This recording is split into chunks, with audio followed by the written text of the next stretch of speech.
So, folks, there's this guy named Ben Shapiro. And he recently did a show with a guy named Dr. Drew.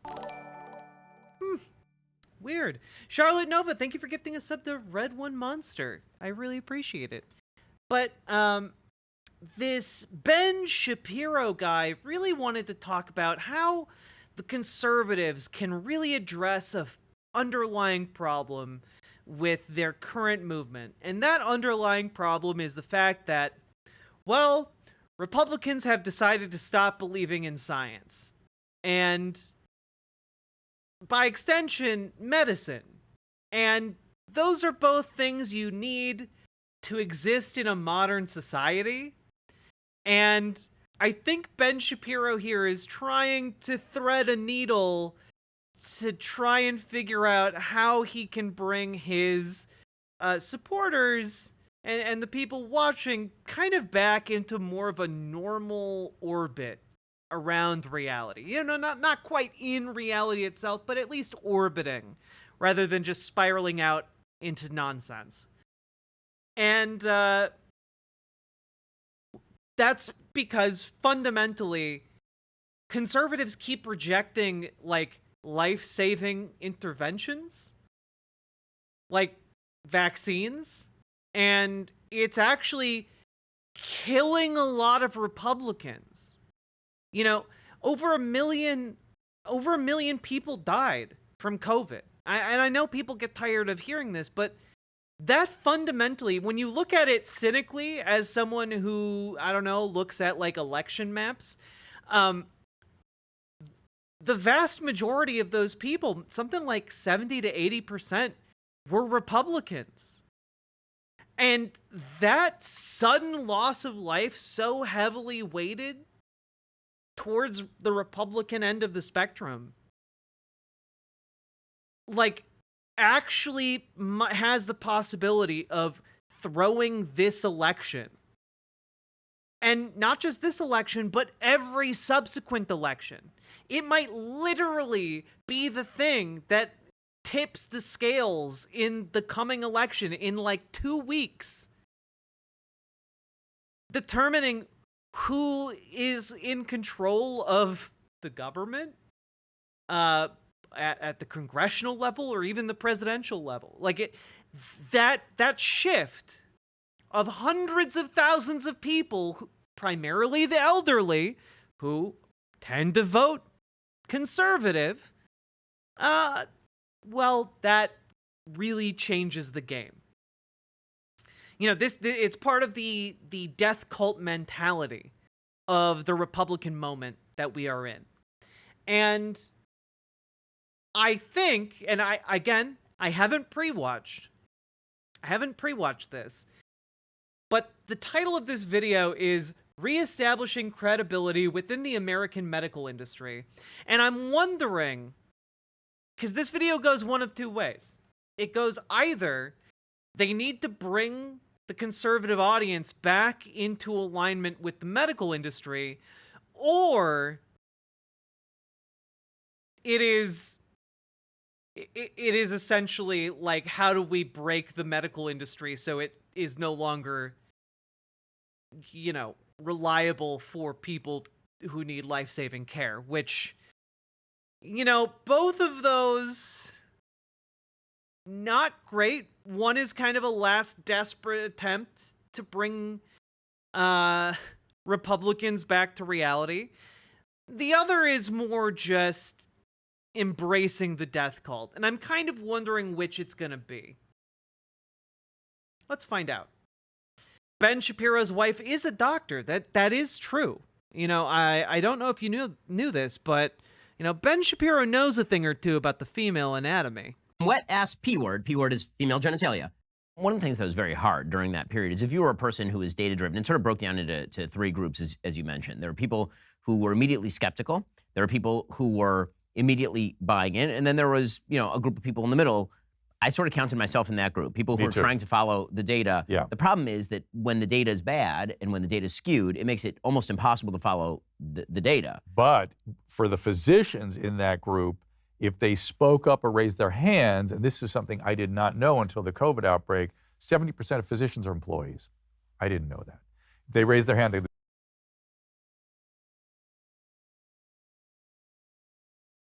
Dr. Drew,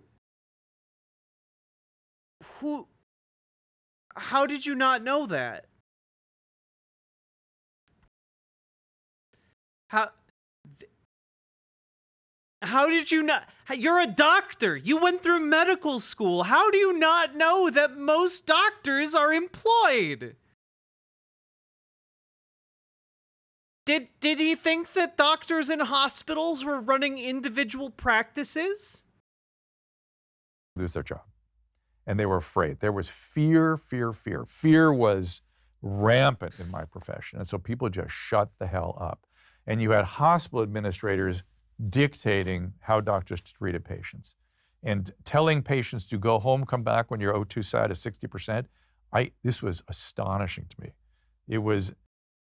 It's not astonishing. I almost said Dr. Oz. Dr. Drew. There were hospitals that were overflowing with corpses. They had to build temporary tent hospitals in like the streets of New York City because so many people were sick. Like, people forget exactly what state of decline and almost breaking our medical system was in. Like, guys, when most people die during a pandemic is not like in the hospital. When most people die, and the reason pandemics can get really bad is when the hospital no longer has room or resources to treat them. And so they have to just go off in a corner somewhere or find a bed and hope that they get better without any kind of medical intervention. That is when a lot of people start dying. Like, that's when the medical system completely breaks down because so many people are going to the hospital at the same time.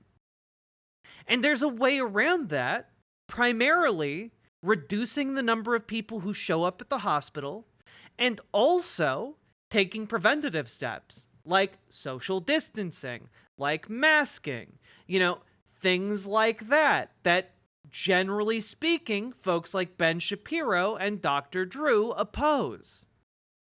The reason we did that was not because it was an invincibility shield between us and the virus. It was so that we didn't all get sick at the same time and overflow the hospitals, leading to mass casualties from the virus.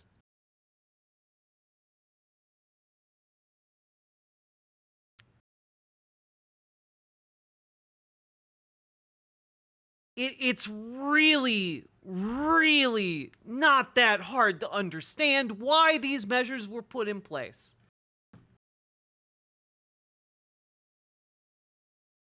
Like, my partner had to flee New York City because of COVID. They were closing down the bridges because so many people were trying to get out. Like, it was truly like an apocalyptic situation. And if you were lucky enough to live in an area where it wasn't like that, good for you. But like, the reason those policies, the reason masking, the reason social distancing was a thing, the plexiglass between you and a cashier, the reason that was all a thing was so that the hospitals didn't overflow with sick people, the dying and the dead.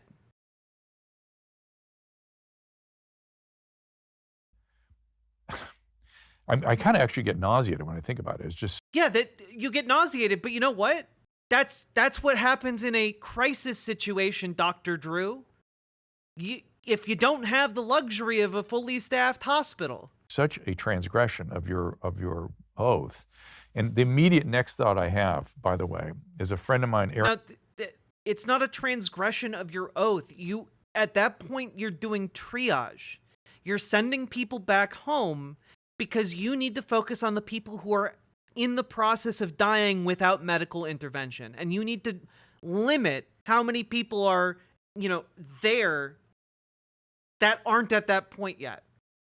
Aaron Cariotti, have you ever talked to Aaron Cariotti? I don't think so. You should speak to him. Aaron Cariotti is one of the principal plaintiffs in the Missouri versus Biden case. Mm-hmm. He was the head of bioethics at University of California, Irvine Medical School for years. He was a storied professor. He was a psychiatrist. The students loved him. Wait, what is this court case? Missouri versus Biden? He was the head of bioethics at University of California, Irvine Medical School for years. He was a storied professor. He was a psychiatrist.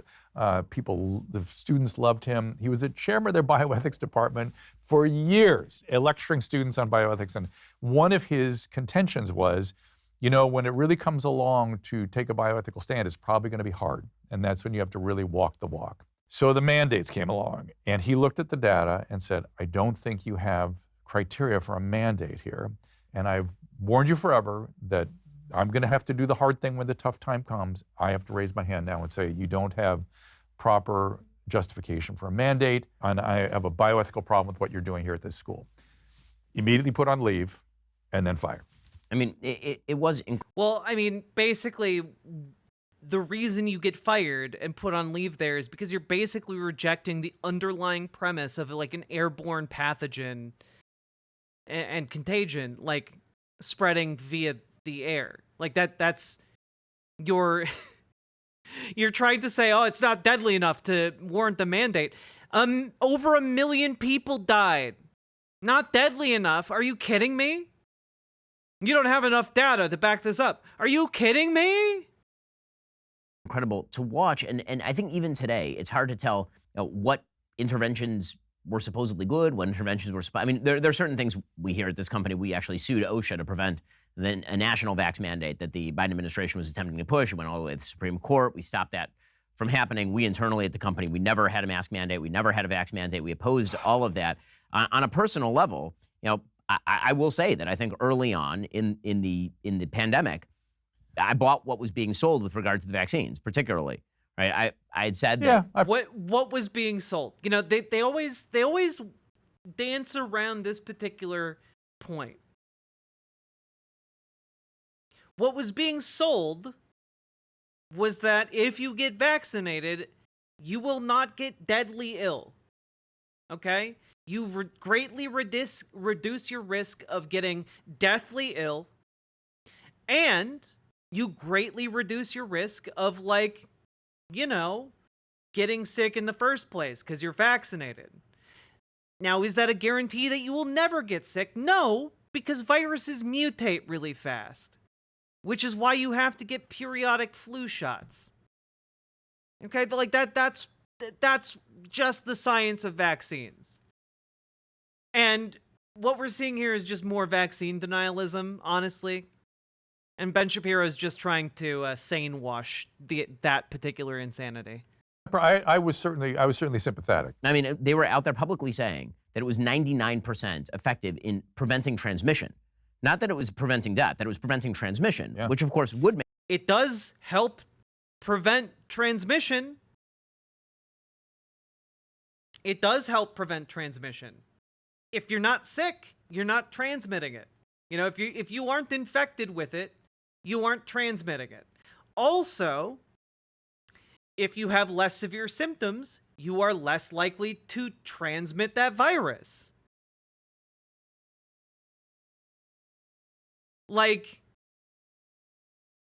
Again, it is effective at doing these things. How can these people see their voter base dying and keep pushing the stupid shit that causes it? Because it's a death movement. They are a pro-death party. And honestly, this is what fascism does. Fascism is pro-death. It is a death cult. When we talk about fascism being a death cult, this is what we mean. Make the case for some sort of herd immunity. Yep. And I'd never been in favor of a mandate, but my case was, okay, well, I'm not going to get it, but I'm not going to die from it, but my grandmother might, so I should get it. They still have improper endpoints in their studies. I mean, They've not adjusted it's that. totally psychotic. And that finally came out like a year and a half afterward, where Pfizer came out and said, oh yeah, we never even tested that. We just kind of trotted out that statistic, and it was parroted by everybody. At the same time, you have people who have now taken this to, I think, the reactionary extreme, which is that no vaccines ever are good. Vaccines in general are that's bad. unfortunate. And you know, what should people think about when they're thinking about vaccines in general? And also, where do you kind of come down when you now look at the data with regard to how effective or ineffective were mRNA vaccines with regard to COVID? It seems like the data sort of suggests that if you were very obese and very old, that it was better if you took it than if you didn't, and otherwise, there was really no reason to take it. Remember, most of the data was collected around Alpha and Delta, which was a completely different illness than Omicron. And the Omicrons that have followed have all had different characteristics and features, but they've been much, much milder. So my patients are all vaxxed and boosted. My medical patients that I've followed for 30 years plus are old. They looked at the data, we discussed it.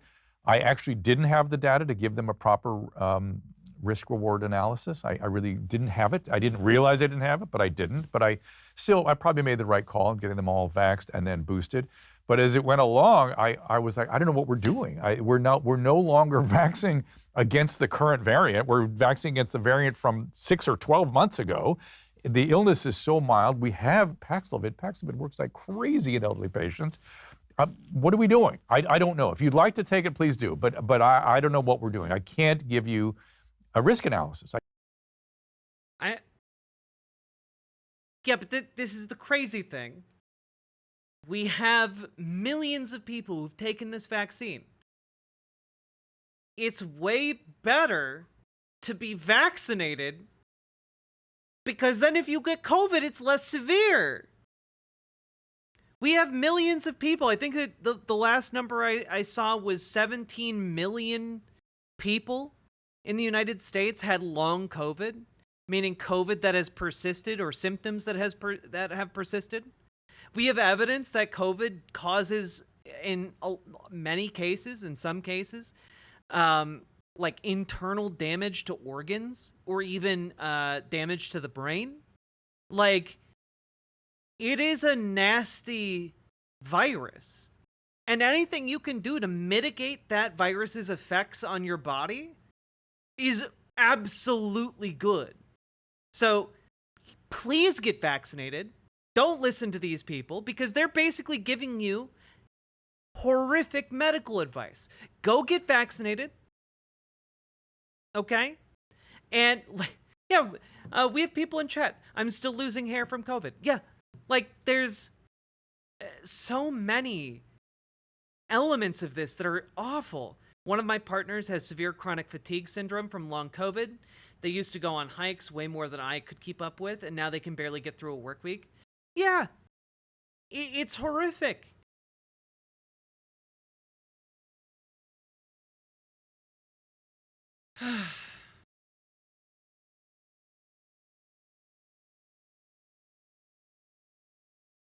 Ben is lying about what is being claimed. Here is what the studies actually said. All 3 COVID-19 vaccines had durable effectiveness in reducing the risk of hospitalization and death. It's not about preventing infection at 99%. I think he's trying to, you know, thread the needle here by saying, well, he didn't say it was 99% effective at preventing transmission, but you know, it was 99% effective at you know, like he's trying to like be shifty about it, frankly.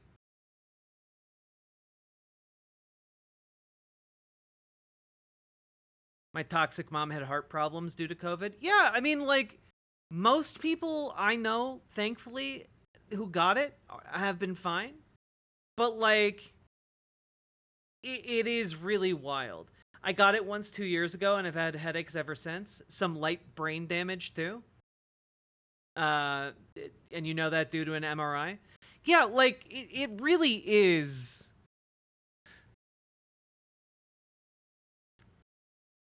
My lungs now get a hindering effect, limiting my deep breathing. Oh man, KG, I'm really sorry to hear that. Mostly my family still can't smell things correctly. I took the vax and I am a good smeller.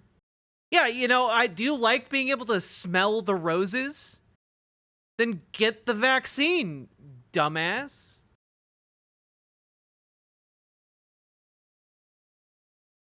I can basically only operate from 9 to 5 thanks to long COVID. I'm sorry to hear that, Salmon Moose. Yeah, like, again, well, Paxlovid works so well. Yeah, if you don't get long COVID, sure. Yeah, if you don't get permanent scarring on your internal organs, sure, I guess. But do you really want to roll those dice? Do you really want to see if you come up with a 1 on your D20? Huh? I don't. God. I can't do it. It's just not available to me. And that's insane. That's insane. And myocarditis, I don't know when myocarditis became a mild condition. When my kids were growing up, whenever they got a viral illness, the thing I would always worry about is, please don't let them get myocarditis, because it's a dreaded illness. It can cause sudden death. It can cause sudden death down the road, cause cardiomyopathies, and require the need for heart transplants. Hey, you know, if you're really worried about myocarditis, if you're really worried about that one, Dr. Drew, got bad news for you. How common is it for someone with COVID-19 to experience myocarditis or pericarditis?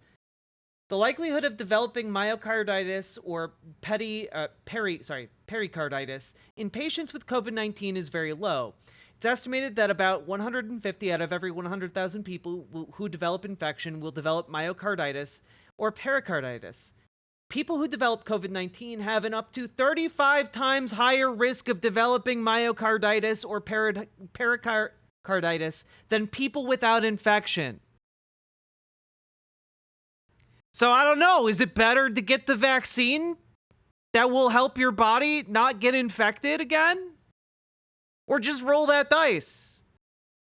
I don't know. I'm just a non-science, non-doctor here looking at the data available to me. It's just a mess. That is, let's say it's 1 in 5,000. That's as compared to 0 in 5,000. And you're mandating that? I swear to God, I hope you'll take this on. If you're a college-age student and your college mandated you to get this and you develop... Hey, guess what? Guess what, Dr. Drew? Guess what? The vaccine has a lower rate of getting you myocarditis than any infection of any strain of COVID-19. Like,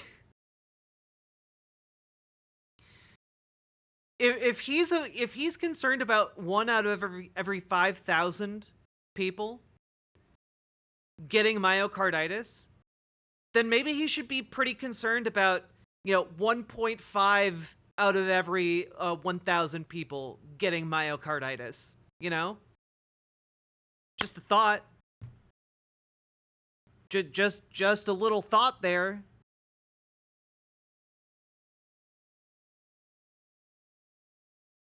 I think that if you have a significantly higher rate of of getting myocarditis from getting infected with COVID, that maybe you'd want the vaccine, even though it comes with a slightly lower, like a much low, so not even slightly, much lower risk of developing myocarditis. And that's assuming, by the way, that his numbers that he just pulled out of his butt are correct.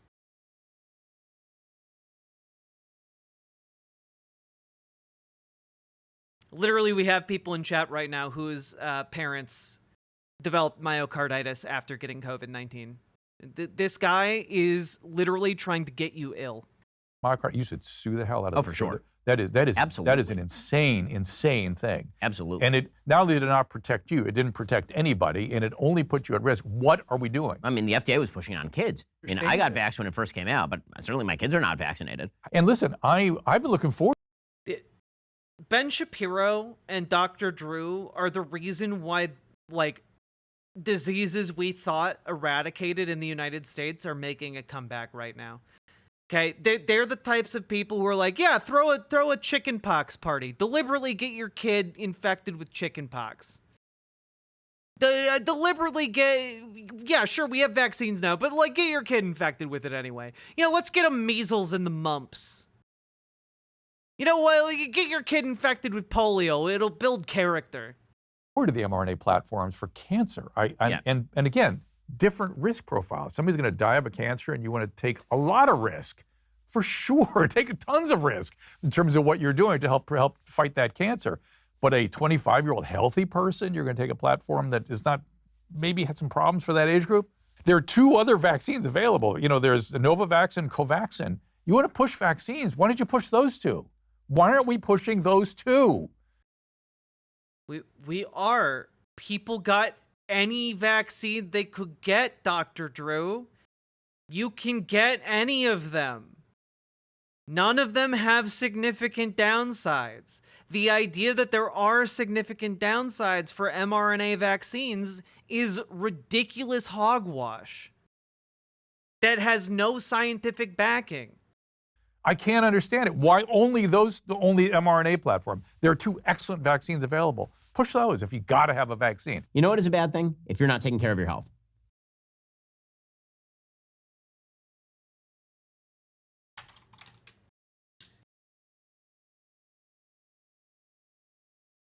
Are you kidding me, Ben? I'm losing it, bro. I'm losing it, bro. I am losing it. Amazing ad read timing.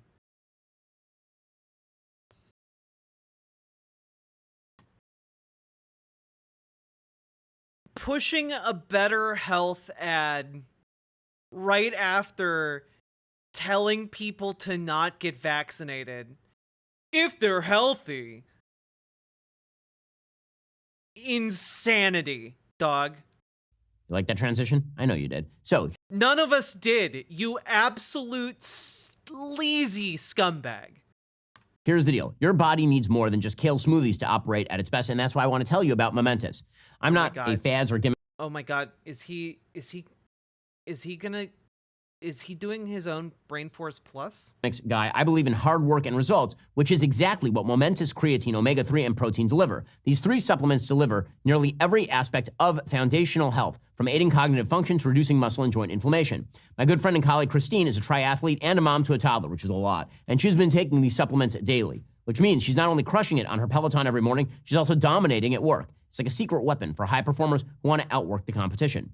Now, in a world of questionable products, Momentous does stand out. They work with only the best experts in the business. They use only the highest quality ingredients. What's on the label is what's in the product and nothing else. Straight facts, no nonsense. Here's something that impresses me. Momentous heavily invests in third-party testing, which means they hold their products to... Hey Ben, have you looked at the testing for their product? Have you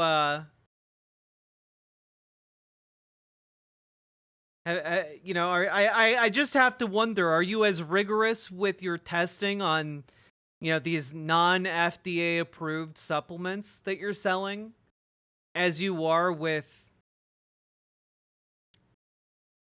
you know, a vaccine that is FDA approved and rigorously tested? Just wondering here. Over a million Americans died, Ben. To the standard set by the most demanding organizations in the world, including the NFL and the NBA, which means some of the world's best athletes are using and have even helped develop Momentous products. So if you want to take supplements... Oh, like which ones, Ben? Name them. Name them, Ben. That are made by and used by the best in the world, go to livemomentous.com/Shapiro or use code Shapiro for 20% off. That's livemomentous.com/Shapiro. So on the other side of the aisle, what happens when institutions get discredited or when they start to fall apart, the normal human response is to kind of throw the baby out with the bathwater. Yes, so the idea that's a is that big pharma in general, everything they produce is bad, which of course is not true. Big pharma produces every drug that your grandmother is taking at the hospital, literally all of them. I prescribe them, I take them, they've been my... Oh man, I love the needle that they're threading here. Like, oh, big pharma lied about the vaccine, but you know what? They don't lie and are completely and utterly trustworthy when it comes to the medicines your Mima takes. My handmaiden for my whole career. They've been my partner my whole career. And it costs I billions don't of use a dollars. knife. I use medication. I Right. use pharmacology. And it costs billions of dollars to develop these drugs. I mean, Billions. this idea that you can just cut off the money source for No. big pharma by cramming down pricing based on the federal government's demands, that's a You can though. What are you talking about, Ben? You demonstrably can. This idea that OMG Jack, I just checked Momentus's website and they have a page that goes, quote, US law allow companies to market dietary supplements without any sort of FDA approval for safety. We believe that's a fundamental issue in our industry, but then they don't say that they have FDA approval. They just have their own third-party certification. Oh, wow, that's crazy. They believe not having FDA approval is a huge problem with the industry, but they didn't bother to get their supplements FDA approved. That's crazy. Wild. Patrick Lucas, thank you for gifting a membership over on YouTube. But, guys, I don't know if you know what bargaining is. Okay? I don't know if you guys know what bargaining is. So, if you have an entity, say, well, let's make this a little smaller.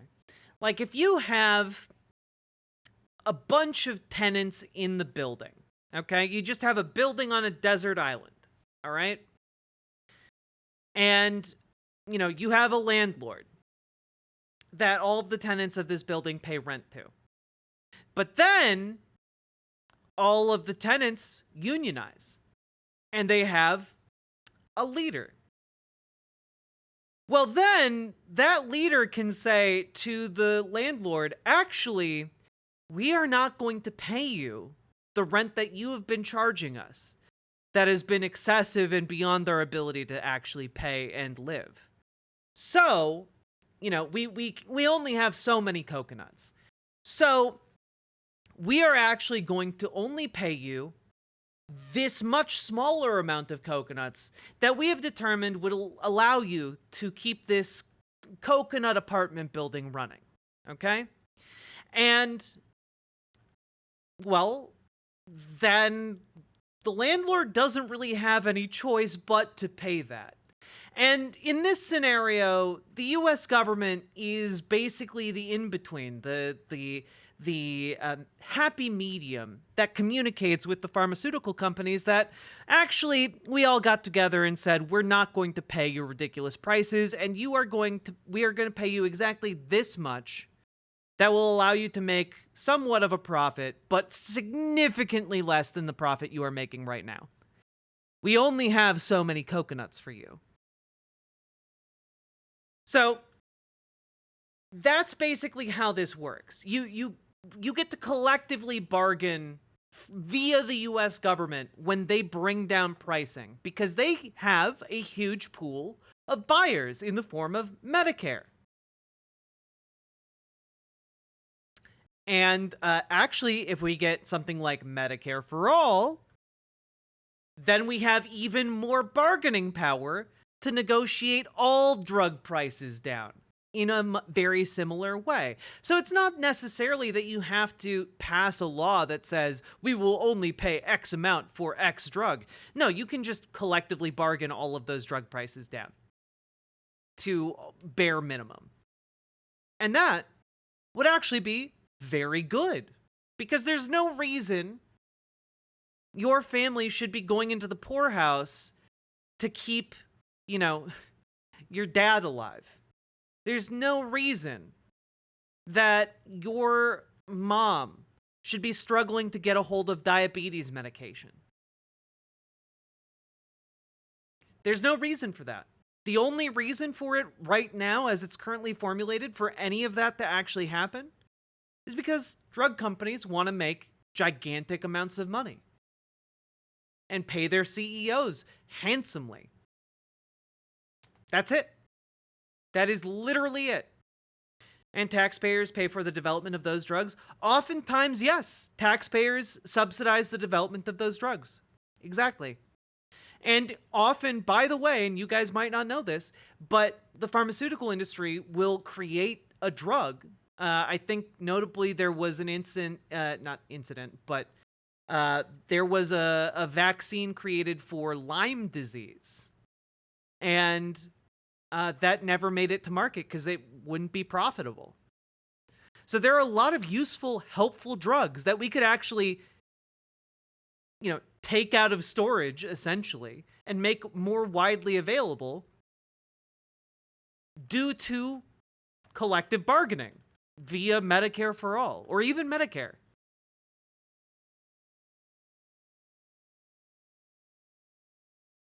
I mean, it'd be really cool if they developed a cure for diabetes, Gilbertus Maximus, but I'm not going to hold my breath. So, yeah, a lot of this is just infuriating to hear from Ben Shapiro. Because he knows. He's smart enough to know that collective bargaining works. Great way to destroy all R&D. Correct. Isn't that in? Collective bargaining would destroy all R&D. No, it wouldn't. We have the U.S. government. We can pump so much money into drug R&D. We already do that. And guess what? By the way, these pharmaceutical companies charge much less in other countries, and they still make multiple times over the cost of actually manufacturing the drug. Those drugs pay off for them big time, even when they're charging just like double the cost of production of the drug. The so-called Inflation Reduction Act, didn't they do that to like Keytruda and things? These are major breakthroughs. It cost $1 billion to bring a drug to market, and then you have 5 years to make your profit, and then it goes off patent. Right. That's why they're so expensive. That's it. And this is what's hard about policymaking is that there really is very little room for black and white thinking about these sorts of things. You have to be as specific as humanly possible. Yes. So, again, the anti-vax movement has gained a lot of ground on both the right and the left in the aftermath of COVID-19. Unfortunate. Which, again, you can see why, because people respond and they're like, okay, you lied about what the mRNA vaccines were doing or what they weren't doing. It's made me nervous. Yeah, of course. It's made everybody nervous, much more. So the natural reaction is, okay, let's open up all the books. And again, I get that, especially because it's been true for legitimately decades that many medical studies have either been p-hacked or have never been duplicated. That's the kindest blush you can give to the medical literature. The other thing is you can't get stuff published if it doesn't go with the narrative. This is just a lie, by the way. If you have data to back up your claims, if you have data to back up your, things that run counter to the narrative, you can absolutely get that published. The reason you can't get something published is because your paper is just poorly written. Like it's poorly written and you don't have the data to back up any of your points. And you know what? You can certainly try to publish it, but it's going to have to undergo peer review. And unfortunately, the studies that these chuckle nuts want to publish cannot survive the rigors of peer review. Unlike every other study published in scientific journals. Right. Do you know that, what's her name? The Danish physician that showed that 90% of the adverse reactions were in a certain pool of vaccine. It was a great study. Took her like 3 years to get it published. No one would publish it. That's a very important observation. It should. The Danish physician. Danish physician COVID.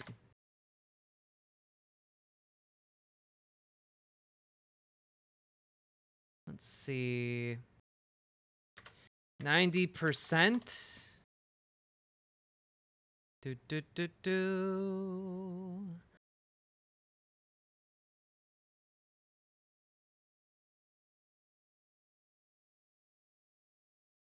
Let's see.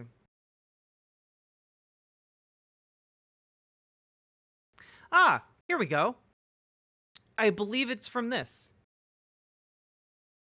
Danish study did not conclude that COVID-19 vaccines adversely impact immune systems or that COVID-19 vaccines are completely ineffective against the Omicron variant. A Danish preprint study did not conclude that mRNA COVID-19 vaccines harm the immune system, nor did the authors conclude that COVID-19 mRNA vaccines are completely ineffective against the Omicron variant. However, many on social media have misinterpreted vaccine effectiveness estimates published in one table within the research. VE, vaccine effectiveness, is a measure of the extent to which a vaccine prevents infection. If a VE estimate is 90%, it implies the vaccine prevented 9 out of 10 infections that otherwise would have occurred, according to Dr. Christian Hansen, one of the preprint study's co-authors. Let's see. The preprint shows early estimates of VE for the Pfizer and Moderna vaccines against infection with SARS-CoV-2 Delta and Omicron variants. This is after analyzing data from the Danish databases. This might not be the same thing he's referencing. Users have shared a screenshot of a table on page 6 of the preprint, a study that is yet to be peer-reviewed, with claims that the data is proof that vaccines cause harm to immune systems. The table shows the number of cases recorded of Omicron or Delta with VE estimates listed according to the time since the second vaccine dose. VE against Omicron was estimated at 55.2% and 86.7% against Delta between 1 and 30 days after. Okay. VE dropped significantly for the last time bracket. Those who tested positive for Omicron or Delta variant and received their second COVID-19 vaccine 91 to 150 days previously. Okay.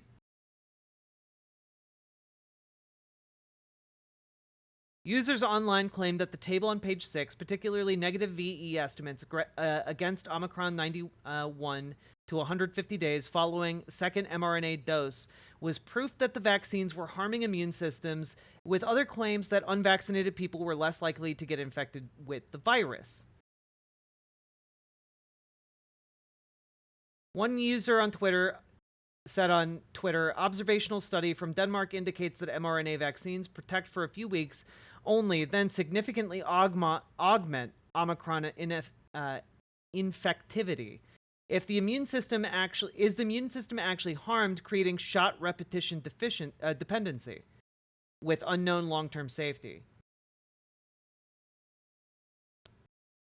Yeah, so basically people misread this study and thought that the negative values of vaccine effectiveness in the second table, because again, in the second table, it shows that Omicron has a negative 76.5% effectiveness, which doesn't mean that it makes it 75% more infectious. But that's how people interpreted it. And it appears, though I don't know for sure that Dr. Drew is talking about this study, it appears that Dr. Drew is falling for this as well here. Should have been an emergency. We all came to and went, oh, let's figure that out. What happened? They also won't publish papers that debunk things. So that they will only publish. What are you talking about? They won't publish papers that debunk things. Yeah, they will? That's the scientific process, Ben. Like, you publish a paper to try and prove a point, to try and prove your hypothesis. And then someone else comes up with a different hypothesis and presents data for that. And then someone else is like, these two things are saying contradictory things. And they come up with a paper that determines which one is more likely to be true.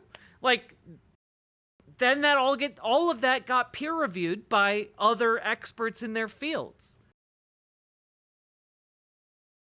This is actually insane. And I have to be honest here, and this is for conservatives. If you got this far in my video, most of you probably didn't, but whatever. Some of you may have. Death Star trench run towards the truth. But essentially, Ben Shapiro's not an idiot. He knows how scientific journals work. okay? It's not a complicated process to understand. He's been to college. And the only reason he's taking this point and trying to disseminate it is because he thinks his audience is full of simpletons.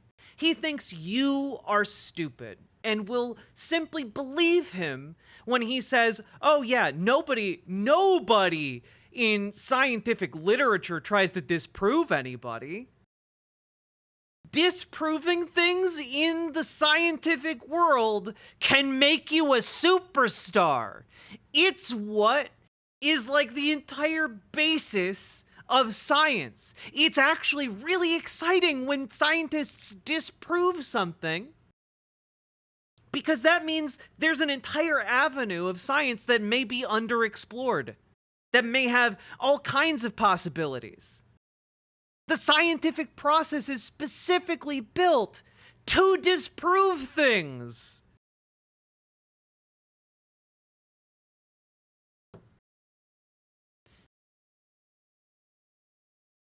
Ben Shapiro thinks you're a moron. New things, Yes. right? And so what that means is that there's no incentive for Oh my anybody God, who's you're actually upsetting doing me so much. This is so disturbing and to me. there's no incentive for a researcher to duplicate a study to find out whether it's true or not. Because Yep. if you duplicate it and you find out it's true, you're not getting published. And if Right. you duplicate it and you find out that it's false, you're probably also not going to get published. Correct. So it gets shelved, it gets drawered. And so Or it gets obscure publication somewhere, or goes on a... They're all obscure, Dr. Drew. Normal people don't read scientific journals. What are you talking about? the what do they call those websites where it's peer reviewed, and no one reads it. No right, one pays- exactly. The websites where it's peer reviewed, that's where you know it's real. What are you talking about? Oh, yeah, you know, it goes onto some obscure website no one's ever heard of. Yeah, no one's ever heard of it, except for the people who are experts in their given field and read that to stay up to date on the science. Oh my God. How are you a doctor? How are you this bad at this? Exactly. And so And no one reads it. Yeah, because I guess the real science is being published on the nightly news. Is it only real science if it's being regurgitated at you by your favorite science communicator on YouTube? Like, what are you talking about? you can see why there's all of this mistrust. So how should people approach things like vaccine schedules for their kids, for example? No, please don't do that to me. It's an honest question. I mean, I have 4 kids. Yeah, and- I would make sure you have a pediatrician that's willing to discuss it with you. If they're saying just take it, you're dumb if you don't, you got the wrong doctor. No doctor will say that to you. They'll want to evaluate whether your kids have like obscure allergies or whatnot, because that can sometimes happen. But you know what? Most people aren't allergic to vaccines. And I'm gonna hazard a guess here.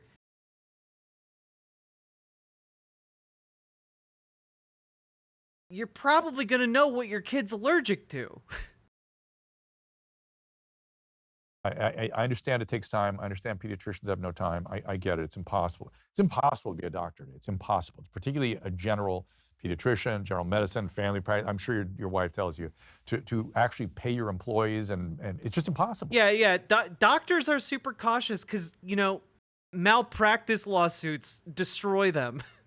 And to actually be independent and do the job, it's impossible. So when a patient comes in and wants to chat about something like this, it's challenging, but you need to talk to your doctor about it. I have a grandchild coming, and I'm worried about it.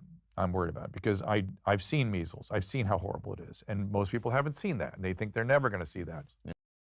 Yeah, so you should probably suggest people vaccinate their kids against measles, Dr. Drew. My first kid, she actually was vaccinated for pertussis. She got pertussis anyway. Pertussis is horrifying. Yeah, which is why you want to get everyone that you can vaccinated so that stuff like that doesn't happen. If you get all of the kids vaccinated, as many as you possibly can. It greatly reduces the risk of infection with that illness. It doesn't have as many vectors. Come on, Ben.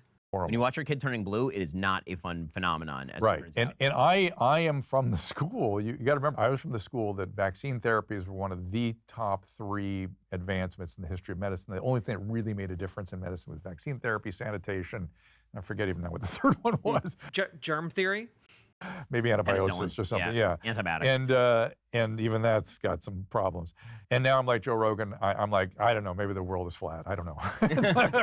Oh man, that's what I want to hear from a doctor who's giving medical advice.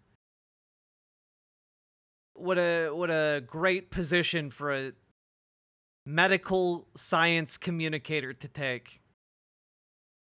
By the way, this should be immediately disqualifying for anyone listening to anything he says ever again. It could be. I'm open to anything now. Right, and that I think is part of the problem. How do we reestablish some Well, form that's the of point. credibility? And you got it. I think. Oh, good. I'm glad we. 11 minutes into this 13-minute video, I'm glad we finally got to the title point.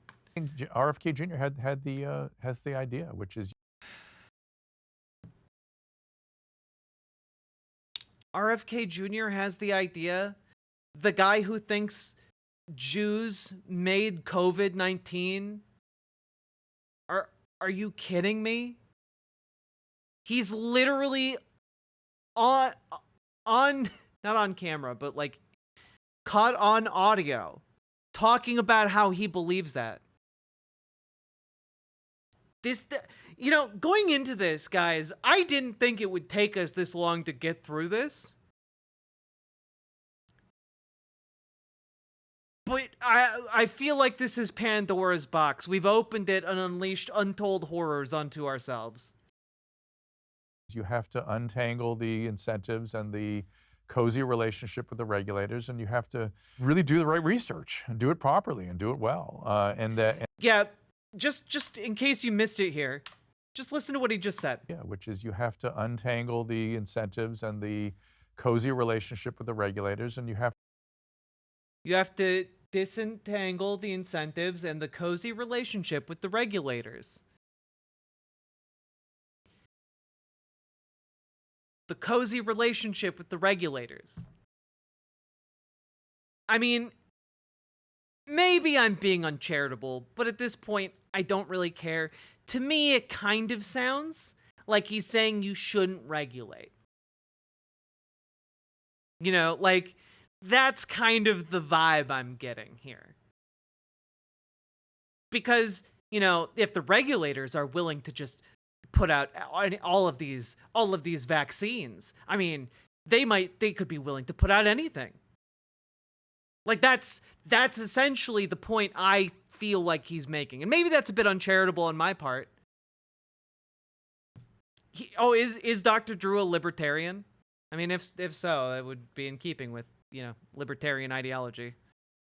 have to really do the right research and do it properly and do it well, and that observational studies are inadequate. It's not okay to say, well, we've used it a lot, it's generally okay. It's like, that's not medicine. I mean, this does raise a bigger issues that RFK has talked about a lot, which is, you know, we've seen extraordinary increases in diagnosis of a wide variety of conditions, ranging from obesity to autism in the United States. And RFK Jr. suggests that a lot of this is because of the food supply, problems with the food supply, environmental issues. For sure, food supply. For sure, I'm with him on that. That our food supply is adulterated at best. I've got great guests for you coming up. You ever heard of Callie Means, or his sister, his ENT doctor, Dr. Means? One of the leading surgeons at ENT left her practice to go fight this fight because she started looking at all that was coming in. She said, there's a root cause here, and it's food. And her brother was a lobbyist for the food organizations. He left and became an evangelist. Be careful. Anybody who's evangelizing about anything, be careful for this project. And he educated me that you have to remember, the tobacco companies, when they pivoted to food. And they brought with them their scientists and their lobbyists and their marketers, and have deployed the exact same strategies that they use with tobacco. Make it addictive, protect it with the lobbyist, and market it aggressively, brainwash people. I mean, that part isn't wrong necessarily, though I reject the idea that autism is being caused by food. You could maybe make a better argument here for like obesity. I definitely think, I'm again not a nutritionist or anything. I do think that there's something fundamentally wrong with the food that we have in America. I think again it's a lot of rare out of context W here, exactly. But it a lot of it is like this over processing of food that is leading to just everything having like sugar or corn syrup in it. And honestly, like, yeah, it's not great. Not great for us.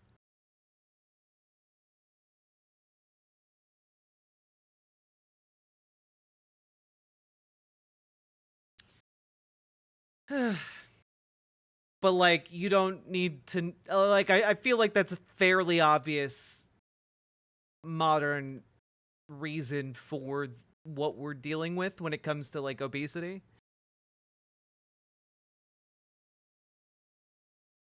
Yeah, it's likely corn syrup and sugar, and like that seems pretty obvious to me. It might be some other things like preservatives or whatnot, but I think mostly it's the corn syrup. It's the goddamn corn lobby. That's our food supply. And look at what it's doing to us. You have to really be careful about what you put in your mouth. Are you tired of the lies and the twists of the mainstream media talking points? I'm mostly tired of the lies and twists of your talking points. But again, you're funded by fracking billionaires, so I'm not surprised. That was utterly exhausting. No, she's gonna prosecute the president of the. There we go. That felt good to do. It wasn't appropriate for at any point in that video, but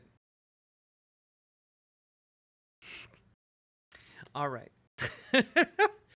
Yeah, Ben Shapiro's full of shit, and if you buy his slop, you are as big a moron as he believes you are.